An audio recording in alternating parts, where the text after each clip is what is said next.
Sweet. Hey, I'm Mike. Welcome to Retro Boost, and welcome back to What Happens, a segment on the channel where I play games with fun modifiers like cheats or things like that to see what goofy chaos ensues. On the last two episodes, I talked about Metroid Prime 1 and 2. Metroid Prime 2 certainly had the lion's share of goofy stuff occur. But what about Prime 3? We're going to finish the trilogy out today, but what's going to happen? Prime 3 is pretty linear, so is starting the game off with all the power-ups going to amount to much? Yes. Yes, it will.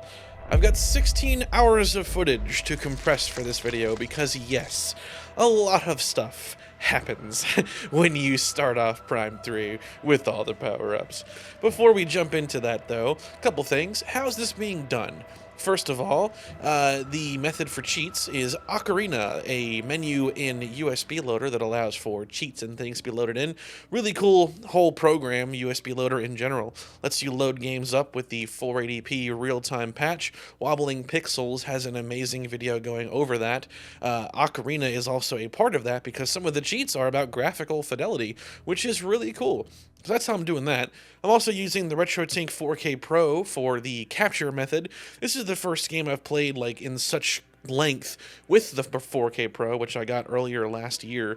I played Ocarina of Time with it in the short term, but I only have dabbled with it kind of since, so it's pretty exciting to play like a full game with it. And with the CARBY being the star of the show for the last two episodes of this segment, I wanted to give a different retro enhancement device a chance to shine. With all that established now, let's talk about Metroid Prime 3 under normal circumstances. Metroid Prime 3 was released in 2007 and was the series' jump to the Nintendo Wii. It follows Samus Aran as she works with the Galactic Federation and other freelance hunters to rid the galaxy of the dangerous Phazon mutagen that was introduced back in Prime 1. As the Phazon spreads, everything is at risk of being corrupted, including Samus herself, as she can now wield it in combat, but at great personal risk. Now, being that this was on the Wii, it brought with it motion controls.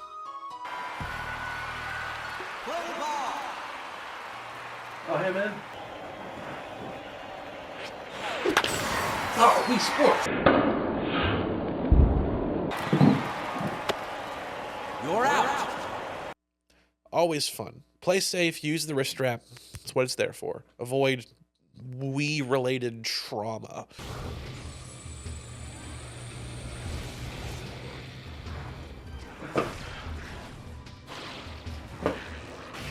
Oh, Metroid Prime 3. Using the Wii remote, it's called a Wii remote, not a Wiimote. Okay? For motion controls and aiming, Prime 3 has a lot of gameplay differences over Prime 1 and 2. The Wii remote is used for like pointer-based aiming, so gone is the fixed lock-on system from Prime 1 and Prime 2. Although you still lock your point of view onto an enemy and can strafe around them, aiming precisely is now up to you using the Wii remote.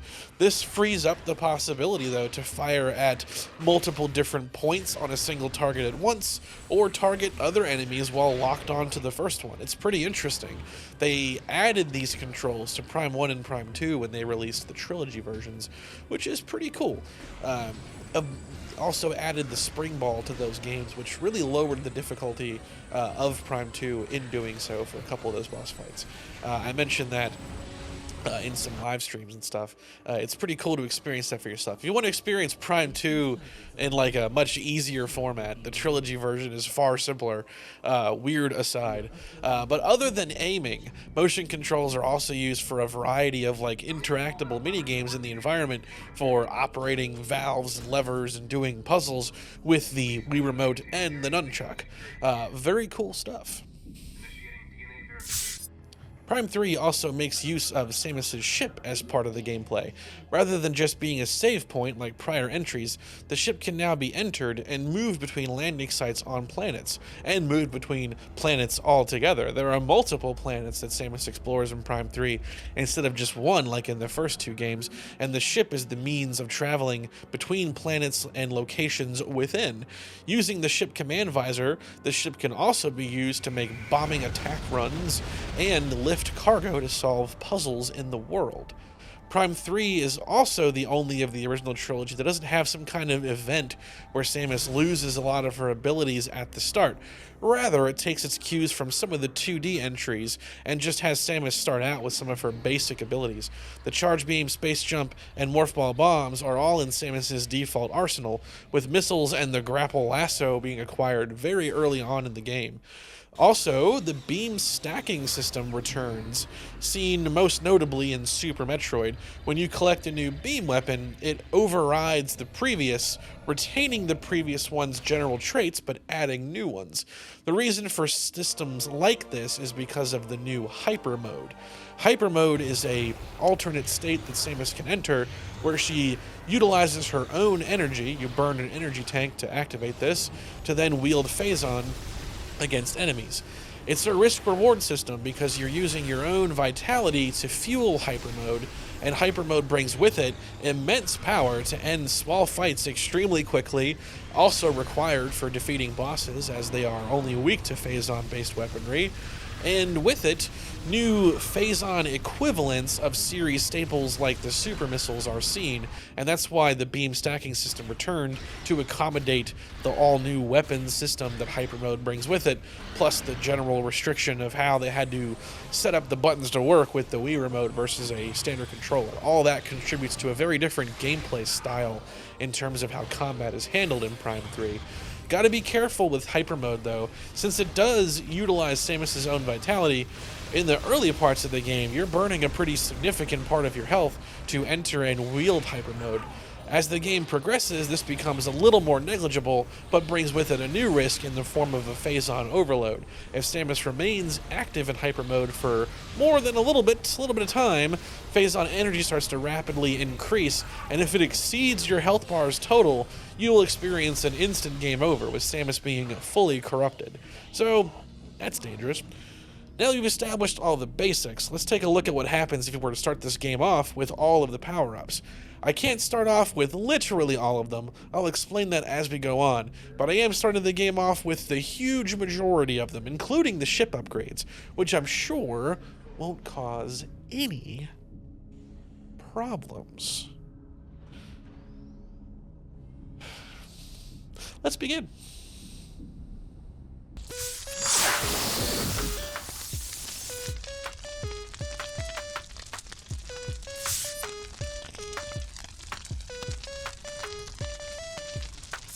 Our journey begins in Samus's ship. She awakens, and instead of donning the Various suit, she dons the fully corrupted PED suit.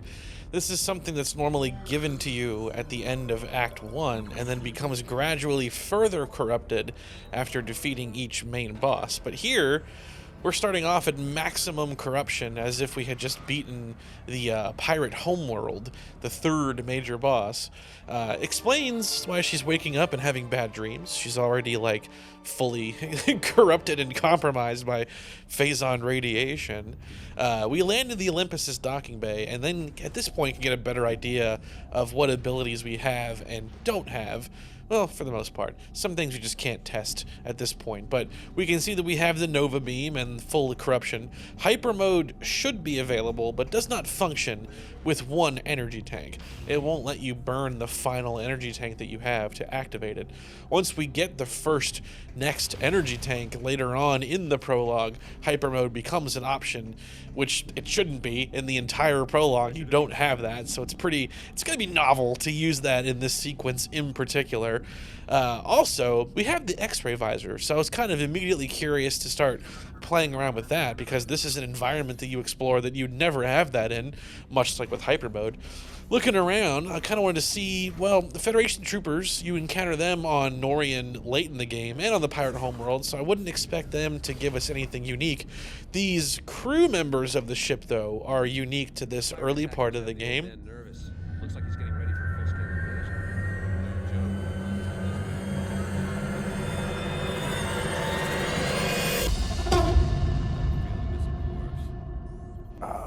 I think I found the demon.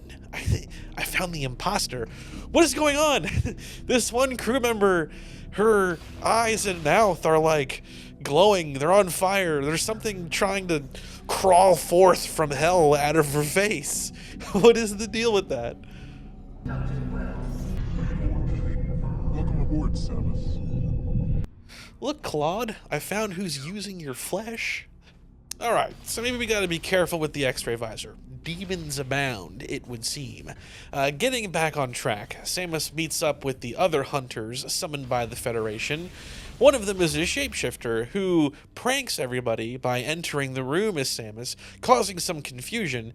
This prank is a little strange in my broken playthrough, though, because Samus shows up all hopped up on Phazon snooters, so the imposter is the one who actually looks authentic, as Gandreda is using the regular Varia suit. Samus comes strolling in, looking pretty rough, and that's not normal, so if anything, the imposter is the one that's the real looking one. That's kind of funny. I was hoping that she would actually resemble like Samus 1-to-1, but nah, it's a cutscene, so that's whatever. But it's pretty funny though that we're kind of already seeing some of the weirdness transpire. In the middle of this meeting, the pirates launch an attack on the fleet and the planet that it's orbiting, prompting the Admiral to exclaim his frustrations about the pirates' plans. Damn! You kiss your mother with that mouth, sir? 'Cause I do. That damn was a little shocking to me when I first played the game. It was like, ooh, Metroid's grown up, and so have I. I entered a boy, and I exited a man.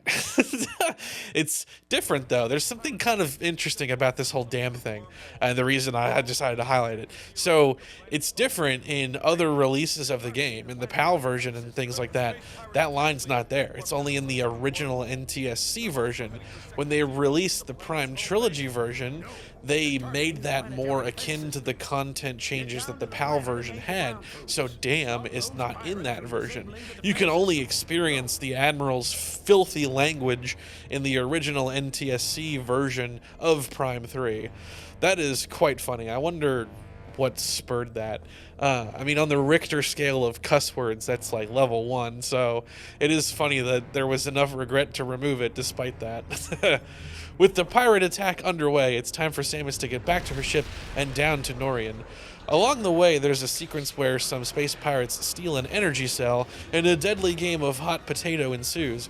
With the power of the Nova Beam at our disposal, it's really easy to chase down these pirates and just incinerate them very quickly.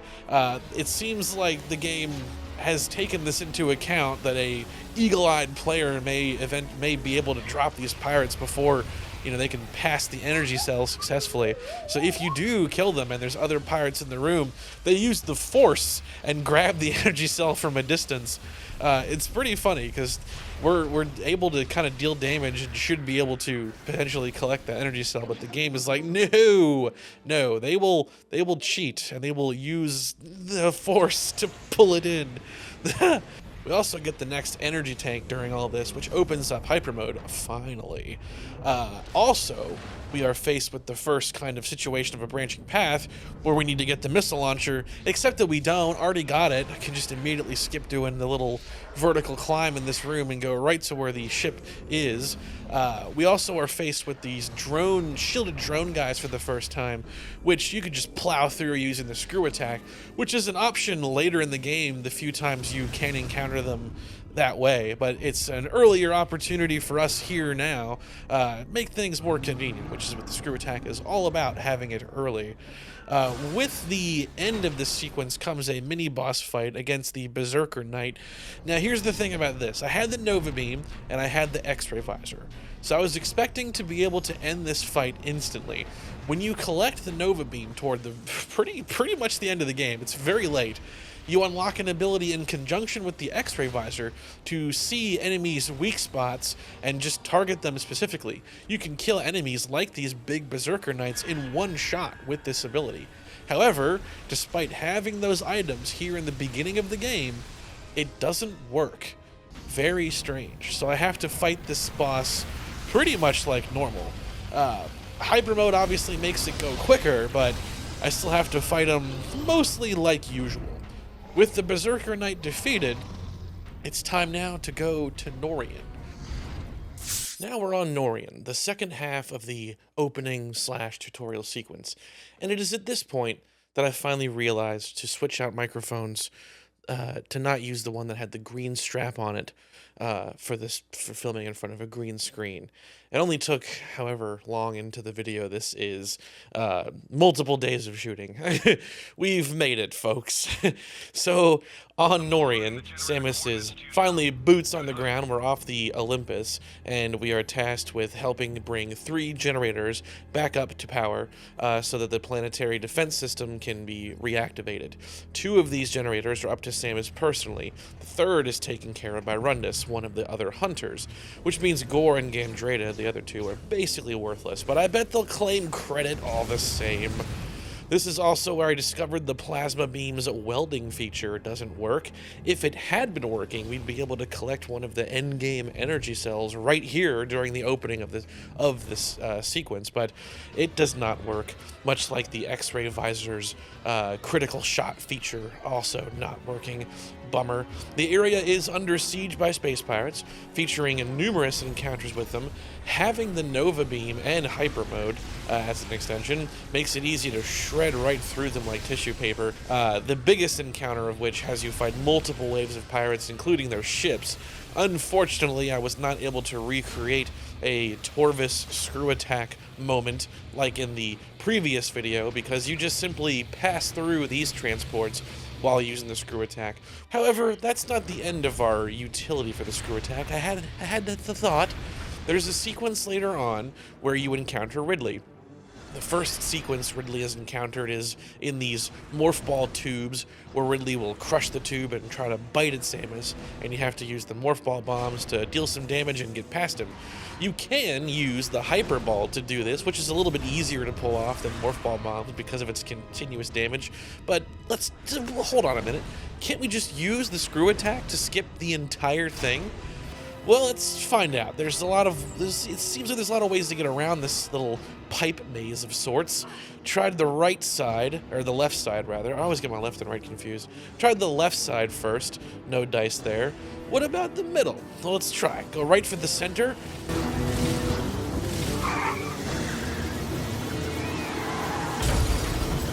Oh, we've screwed where we should not have screwed.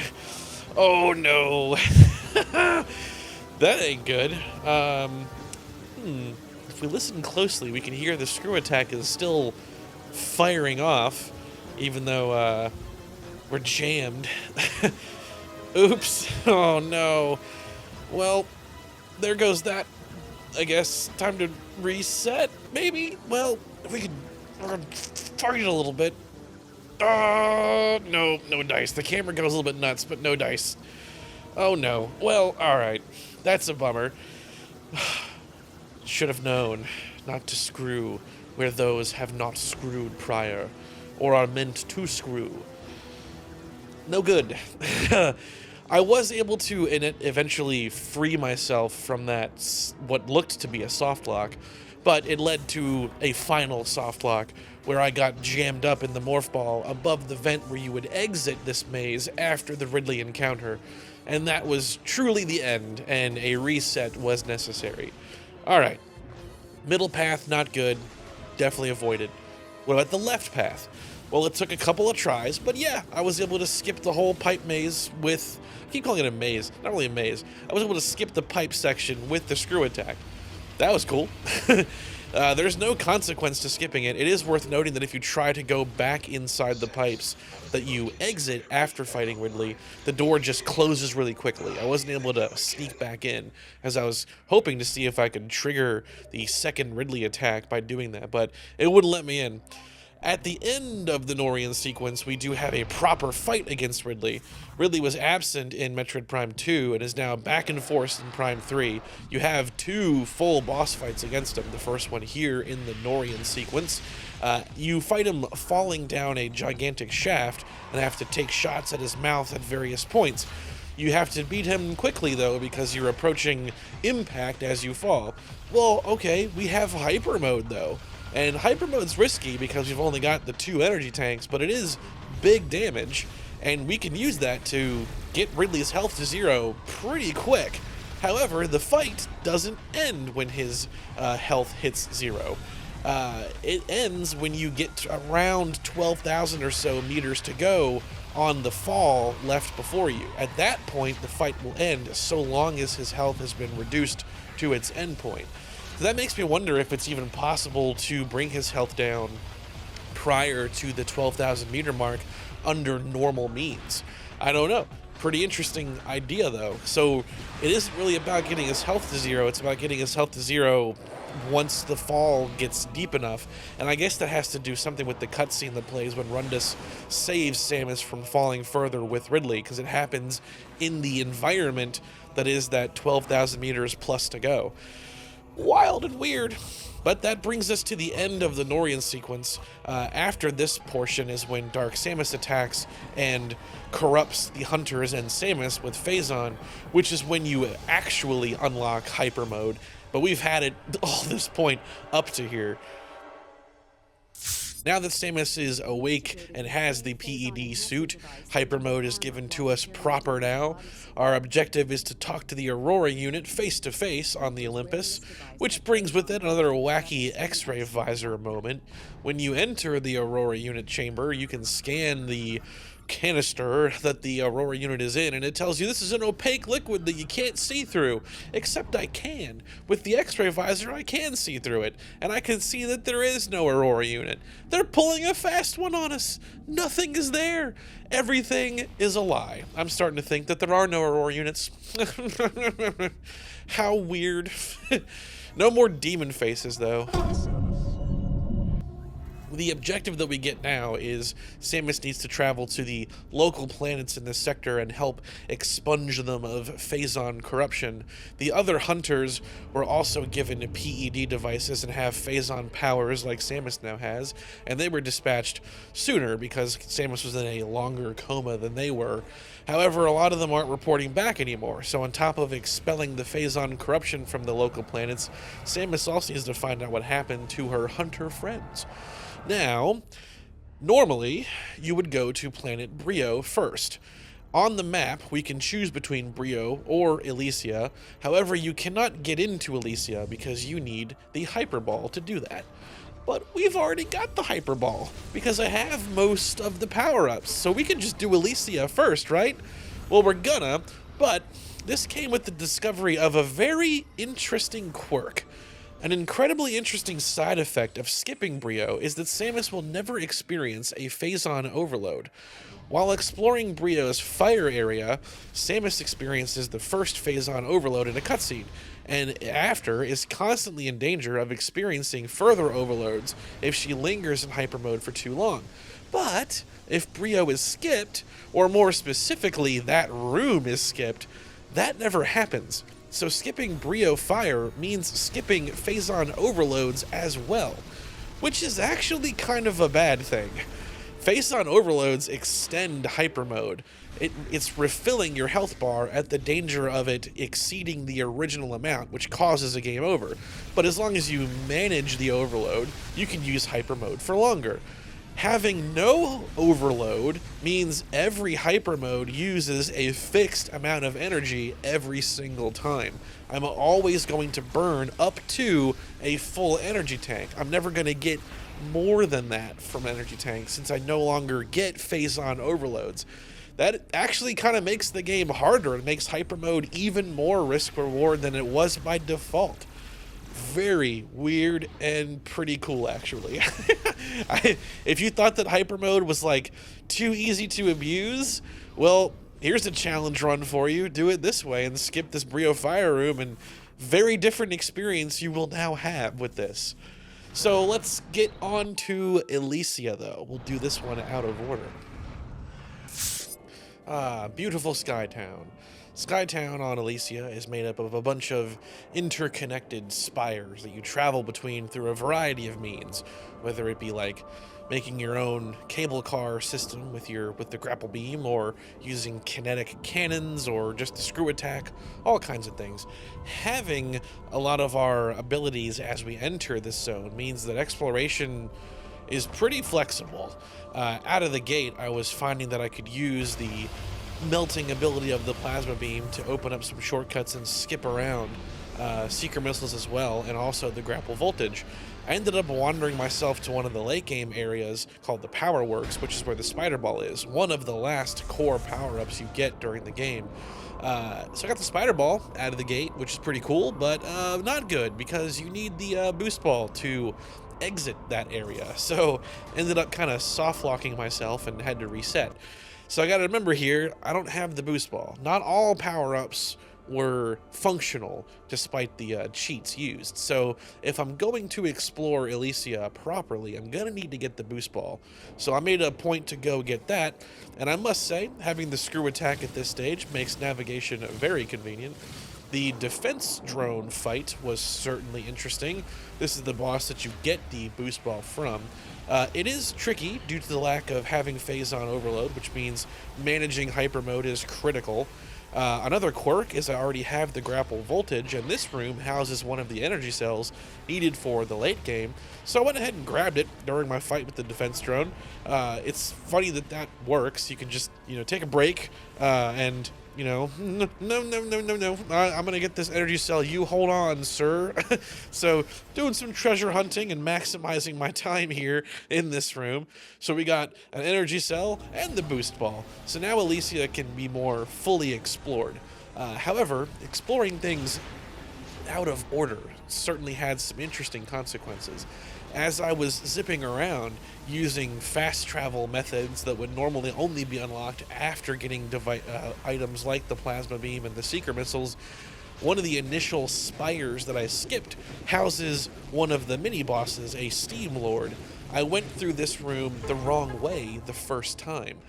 So I can activate this half-pipe structure before the boss spawns, which created an interesting thing here as this half pipe is like clipping through the boss's crypt that he'll come out of, which has me imagining that when the half pipe is up and he spawns, he has to like bash his way out of the half pipe structure.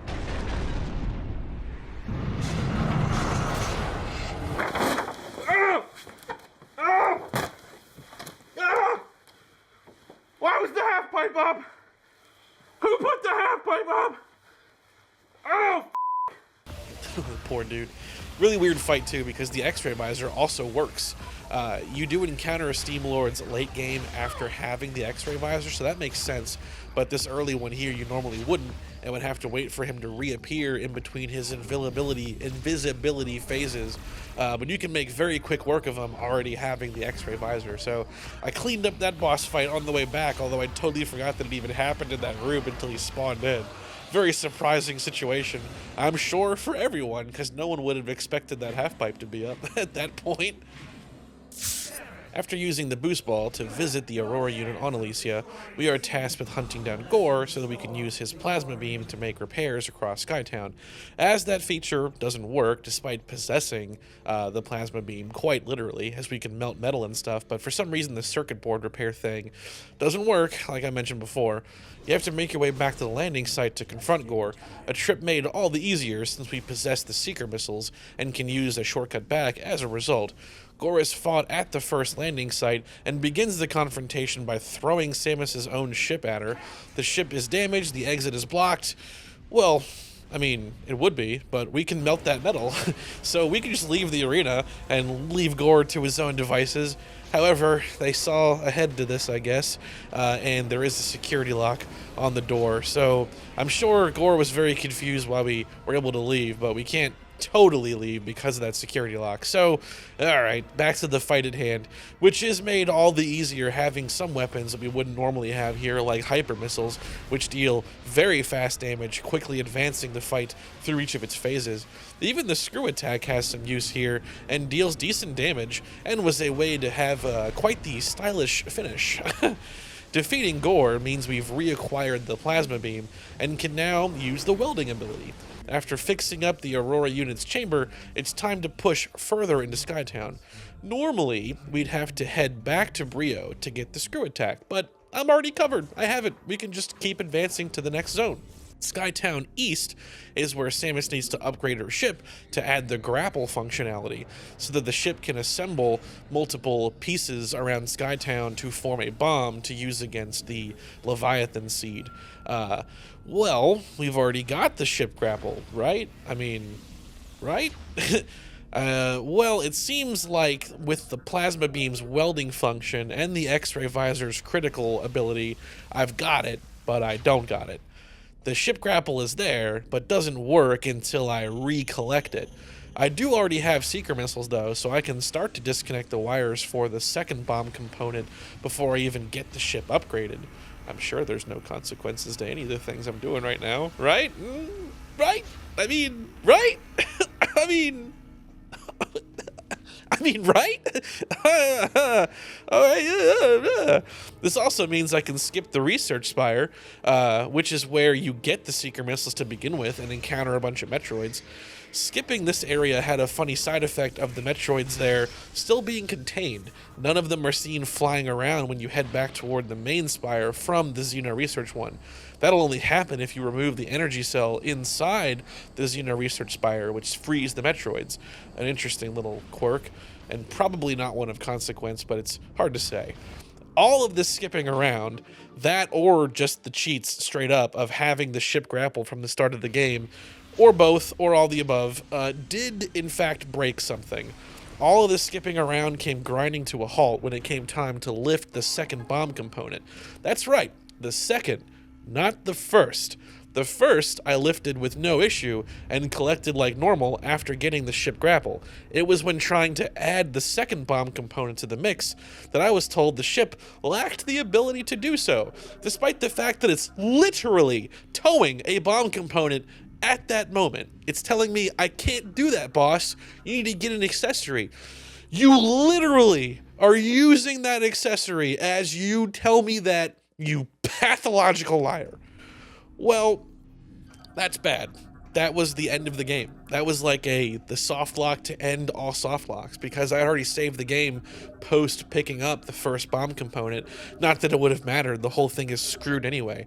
So I'm not really sure what it was, whether it was releasing locks on the second bomb component early, skipping Xeno Research entirely, or just starting the game off with the grapple toe already like there. Hard to say what it was, but there went that playthrough. So time to restart the whole game and try this all again. No. Okay, time to restart. There were a lot of different playthroughs that make up the capture for this whole experiment, from ones that use cheats, from the failed run that had to be restarted, and like a vanilla playthrough, obviously, to give contrasting footage when I'm talking about how things normally go. This video is siphoning away my life force. I'm the one becoming corrupted too. In my second attempt at doing Elysia first, I handled it differently.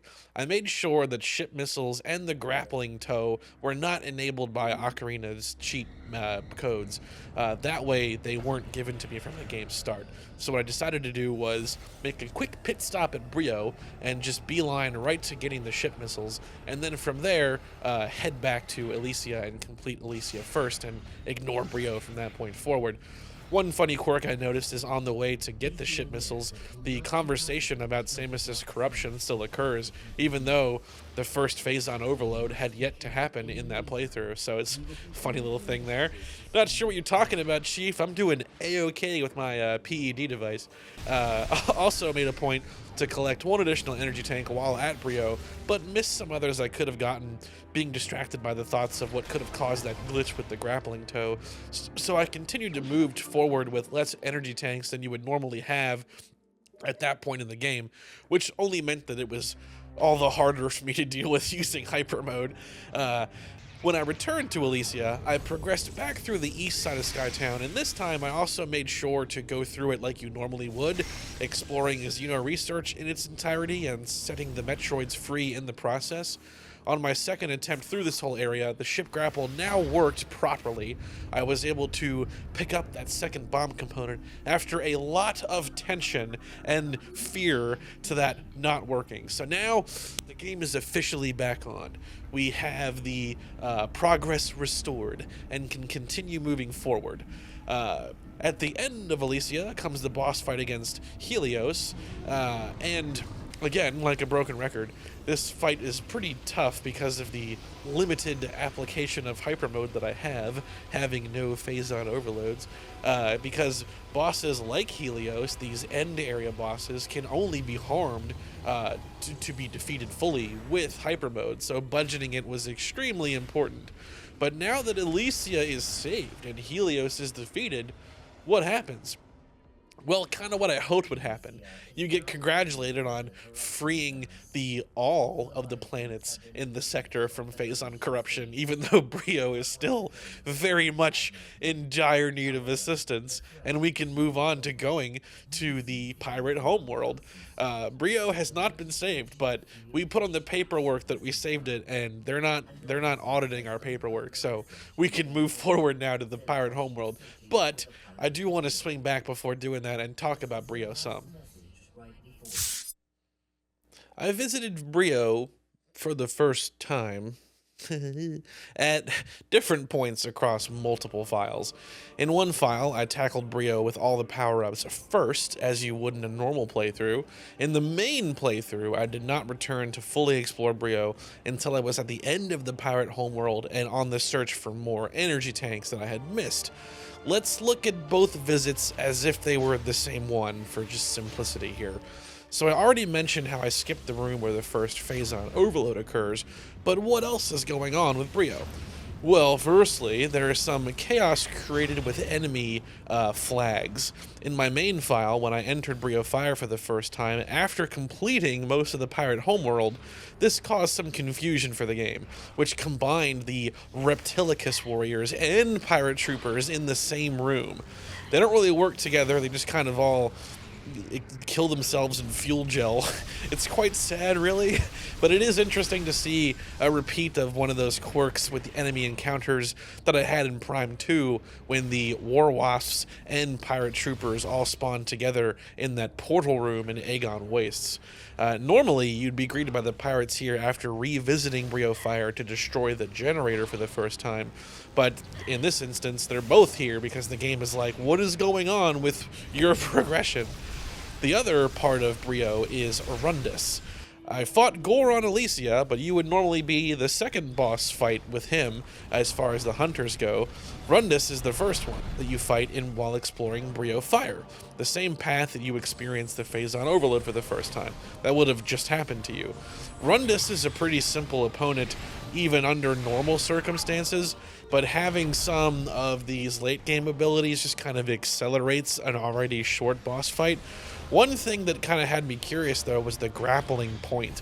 With Rundus, you have to stun him and then rip away his armor with the grapple lasso. but I've got the grapple voltage and the hyper grapple, the Phazon hyper mode equivalent of it. So what happens there? Well, you can try to use it, but it's pretty risky. Given our low health, attempting to overload Rundus doesn't really work and pretty much instantly game overs you as it sends you into like an instant Phazon overload if you're in hyper mode, or just drains your health to 0 if you're not. You can siphon health from Rundus and it's pretty effective, but once again that can cause a Phazon overload pretty quickly if you're not careful. So it's quirky, but not the best. Beating him under normal circumstances is very simple though. The whole fight in normal circumstances is like barely 30 seconds. It depends. After Rundus is defeated, the ship missiles can be acquired, and then at that point you can explore Bryyo Thorn Jungle more. When entering the pirate's base there, another Berserker Knight is fought, and like the one on Olympus, the Olympus ship, the X-ray visor's zoom ability does not work here, but ship missiles do, and can make quick work of that encounter.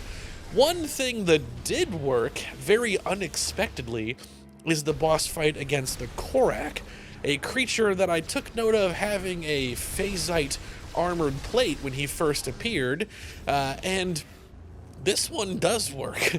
With the X-ray visor, you can use the Nova Beam's critical strike ability to end this mini-boss instantly.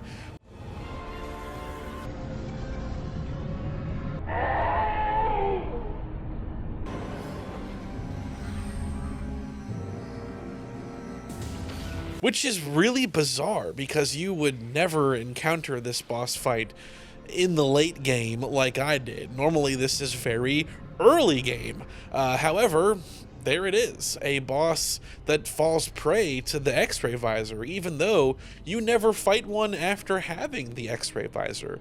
There is some information about this online. It is speculated that the Korak was meant to be a recurring enemy, or maybe even a late game enemy that was moved to a point in the game where you wouldn't have the X-ray visor, so the ability to critical strike it with the Nova Beam is irrelevant in that circumstances, except for me. I was able to do it, very strangely, but I'll take it because that boss fight's pretty tedious otherwise. Being able to end it instantly was very satisfying. Let's continue exploring the Thorn Jungle. We now find ourselves disabling Space Pirate AA guns that are protecting the shield generator that shields the Leviathan seed.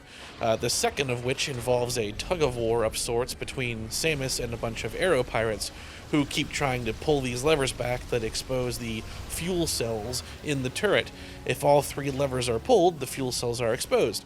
The Aero Pirates can pull them back to their locked position. This is where having the screw attack made this really simple, because I was able to breeze from each location really quickly and was able to trigger all 3 of them without a single one being put back, which procced a perfect run achievement. Yeah, this game has like achievements, kind of. The Nintendo Wii did not have like a unified achievement system like Xbox and Sony have, with trophies and achievements respectively, but Metroid Prime 3 was one of the games that kind of tested that whole thing. At various points in the game there are progression-based and like challenge-based little achievements, these credits that you get. What can you use them for? Like buying concept art and stuff, or like sending bragging rights, I guess, to friends. It's kind of interesting though. It would have been cool if they kind of kept a system like that going. Even Steam has an achievement-based system, so would have been cool to see that continue on, but alas, it didn't. Once both of the Leviathan's shield generators are destroyed, it's time to fight Moganar, the big boss of Bryyo. Fighting Moganar in my first run was not as bad as Helios was, because we have the Phazon overload ability to extend our hyper mode uses. So it's not really hard. The fight itself does not have anything interesting that happen. It's about what happens after the fight. This is a moment where we had some cutscene calamity. Samus is exposed to an immense amount of Phazon energy, which grows her corruption further. We haven't really seen this yet because I started the game off at maximum corruption. Here's where that would have normally increased incrementally. In the cutscene though, for a brief moment, Samus no longer appears here is fully corrupted and instead reverts back to the kind of stage 1 corruption that would normally happen. Moments like this happened prior when Ridley first appeared on Norion. Samus's morph ball was briefly the Various suit and even shot regular little power beam pellets and not the Nova beam that she was currently equipped with. So kind of wanted to talk about all those moments here together. So there were some suit moments, but not many. And this moment here with Moganar is one of the examples of it. It was kind of harder to tell what had happened with the Helios fight because there wasn't like a dedicated moment where she was seen like advancing the corruption so obviously, like at the end of the Moganar sequence. Pretty interesting though. With that, Bryyo is now complete. Definitely the Korak fight was the most fascinating thing, but that was something that only happened in the file where I revisited Bryyo after getting the X-ray visor again from the pirate Homeworld. Going through Bryyo from the start, I had to fight that thing like normal, both in the vanilla run, obviously, and even the run where I had a lot of the power-ups, because at that point, the X-ray visor and Nova Beam combo was not functioning. So it was worth going back to see weird stuff like that, and the suit weirdness too. With Bryyo now conquered, it is time to move on to our final area of this run, the pirate Homeworld. The pirate Homeworld is a strange case. Normally, Samus explores the area, but is stopped by acid rain and the inability to interact with the pirates' computer interfaces, needing to get the X-ray visor first, and then as time goes on, the spider ball, the hazard shield, she'll also fight Gandreda and get the grapple voltage, which is how you get the spider ball, and then everything culminates with getting the Nova beam, and then the final run begins. However, you know, because I'm doing this whole thing here, we can swing by the Power Works on Elysia before coming to the pirate Homeworld and start our visit off already possessing the spider ball, which was the second to last of the broken power-ups I had to fix by recollecting them, the last one being the Nova Beam itself and the X-ray visor too, kind of together to fix the critical strike ability that the those weapons have in hand. So I kind of explored the pirate Homeworld very chaotically, didn't really explore it properly at all, because at that point there wasn't the risk of some kind of weird soft lock since I had all the core abilities in my disposal as I got there. So, since I already had the grapple voltage and had the spider ball, this created the quirk of having the game's story advance to the point that the Federation fleet is waiting for Samus to lower the pirates' defensive shields from the command center, despite this being only the first time that I'm visiting the Homeworld to do the initial recon. Like, all right, dude, I get it, but like, give me some time here. So I decided to push right past the area where you would explore after already having the hazard shield, which is the path to getting the Nova Beam. So following all that led to me getting the Nova Beam fixed and restoring the X-ray visor functionality.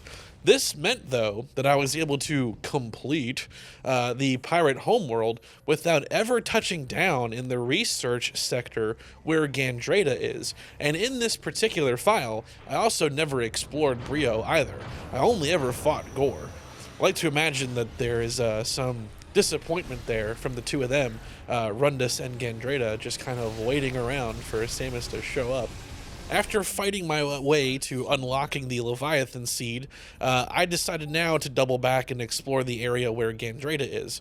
So, mind you, I have at this point defeated Ridley and can complete the game now. Like, the only thing left to do in the story would be to explore the Valhalla and get the codes that'll unlock the wormhole to go to Planet Phase.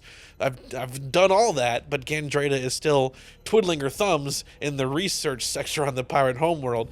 I decided one last thing. Let's see about doing this.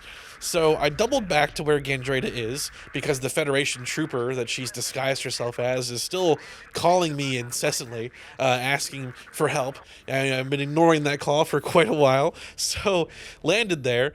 But I already have the grapple voltage, so Why explore the area when I could just go the way that you come from after defeating Gandrada? Well, let's try that. Going that pathway and taking the tram that you then go into and would come from normally, I did notice that upon exiting the tram and now being one room away from where Gandrada is, her health bar has appeared on screen. That's really peculiar. So already some weirdness, really ominous. What happens if we enter the room from the wrong side? Well, before I take that step, let's just see the cutscene of what happens normally. Samus meets up with a Federation trooper in distress. The two of them take an elevator ride up, and then this happens.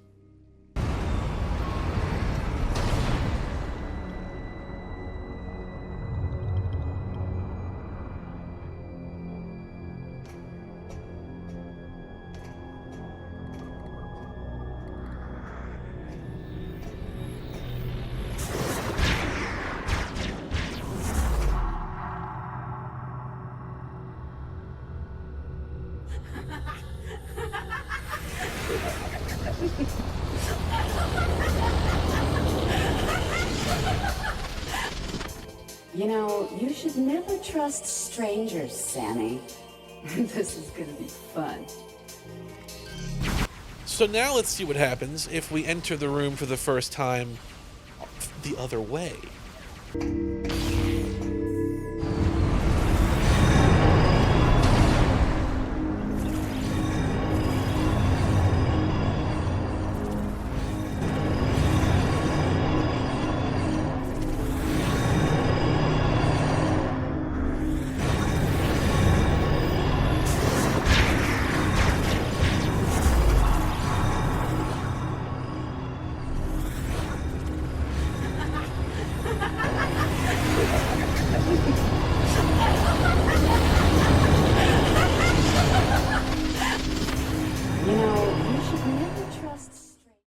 Oh, dear God.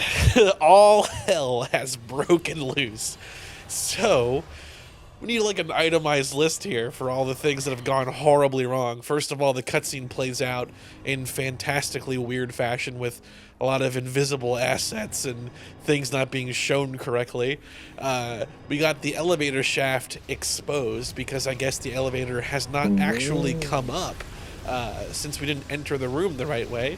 We have Phasoids, a late game enemy, now populating the room, even though it's our first time here, and Gandrada is still here, trying to navigate the situation the best she can. At one point, she just disappeared, and I was very confused as to what happened. With her not there, obviously I can't continue this fight. Upon review, I saw what happened. She fell down the elevator shaft.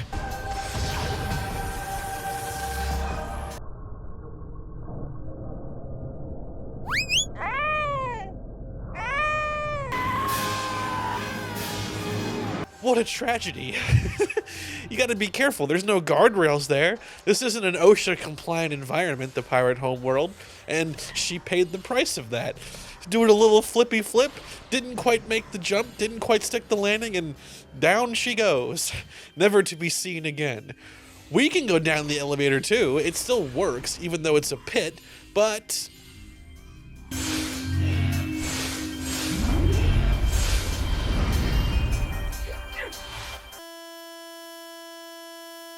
Uh-oh, the game didn't like that.